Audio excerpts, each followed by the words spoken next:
दोस्तों, आज की इस रचना में हम आपको बताएंगे एक त्रिभुज की रचना करना, जबकि उसके दो कोण और एक संगत भुजा ज्ञात हो, यानी एंगल साइड एंगल।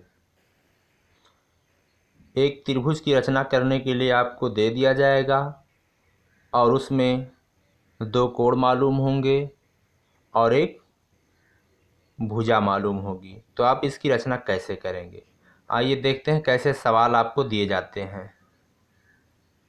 जैसे प्रश्न लिखा हुआ है, एक त्रिभुज ई एफ जी की रचना कीजिए जिसमें एफ जी बराबर 5 सेंटीमीटर, कोण एफ बराबर 55 अंश और कोण जी बराबर 45 अंश हो।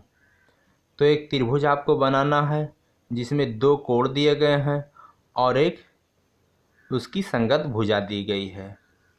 तो आप इसकी रचना कैसे करेंगे? तो सबसे पहले आप एक हेडिंग डालेंगे। दिया है, क्या चीज़ दिया है? त्रिभुज ई एफ जी की भुजा एफ जी बराबर 5 सेंटीमीटर और कोण एफ बराबर 55 अंश, कोण जी बराबर 45 अंश।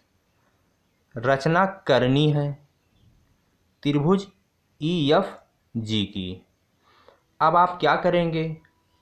अब आप एक रफ पर इसी त्रिभुज ई एफ जी का एक कच्चा चित्र तैयार करेंगे।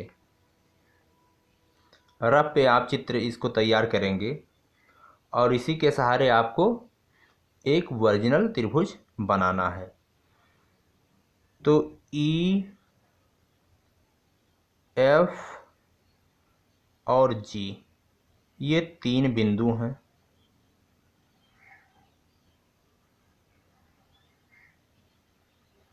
आपको एक ऐसा ही त्रिभुज बनाना है जिसकी भुजा एफ जी बराबर 5 सेंटीमीटर, ये 5 सेंटीमीटर हो।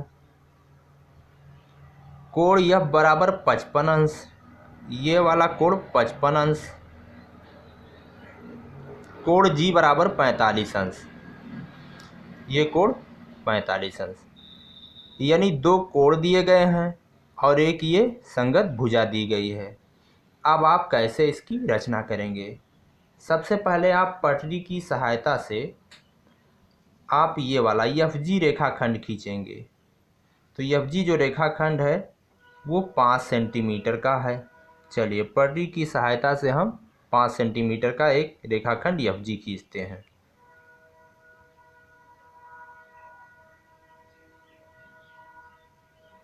पाँच सेंटीमीटर,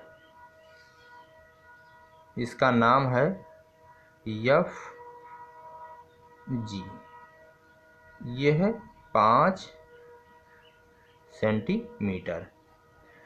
अब जो दूसरा काम करेंगे, आप ये 55 अंश का कोण बनाइए या 45 अंश का कोण बनाइए। तो सबसे पहले हम 55 अंश का कोण बनाते हुए एक किरण खींचते हैं। तो चाँदा उठाएंगे और चाँदा के सहयोग से इस बिंदु को, ये जो मध्य बिंदु है उसको एफ पर रखेंगे और जो ये आधार रेखा है इसको एफ जी पर रखेंगे। चलिए इस तरह फिट करने के बाद में 55 जीरो वाले से देखते जाएंगे, 20 30 40 50 और इसके मिडिल में 55, यहाँ कहीं है 55। अब 55 अंश का कोण बनाती हुई एक आप किरण खींचेंगे।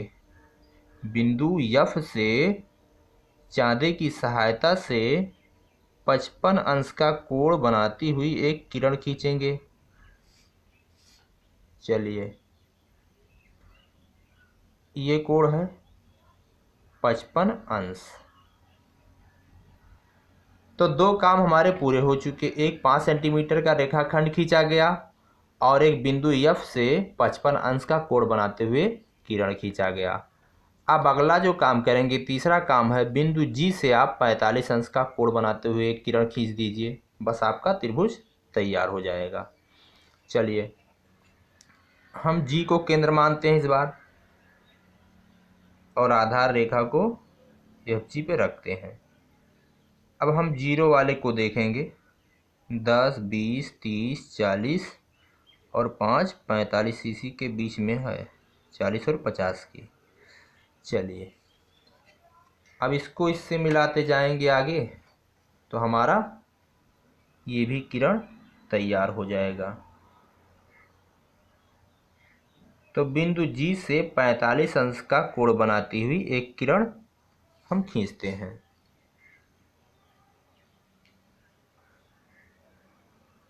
ये कोण है 45 अंश।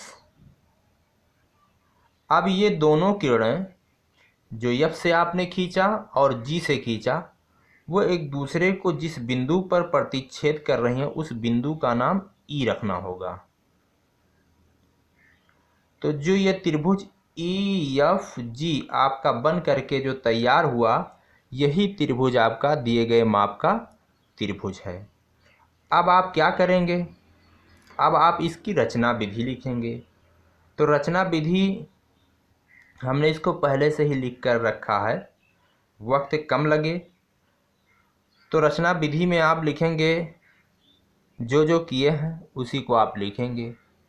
चलिए, सर्वप्रथम एक रेखाखंड FG बराबर 5 सेंटीमीटर खींचते हैं।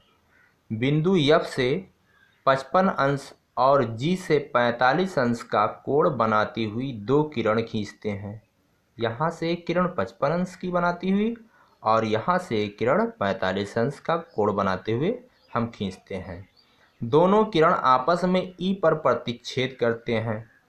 ये किरणें E पर प्रतिच्छेद करती हैं। यही त्रिभुज EFG अभीष्ट त्रिभुज है। तो दोस्तों, इसी तरह से किसी भी त्रिभुज की रचना की जाती है जब उसके दो कोण और एक संगत भुजा ज्ञात हो। तो इसी के साथ जय हिंद, जय भारत।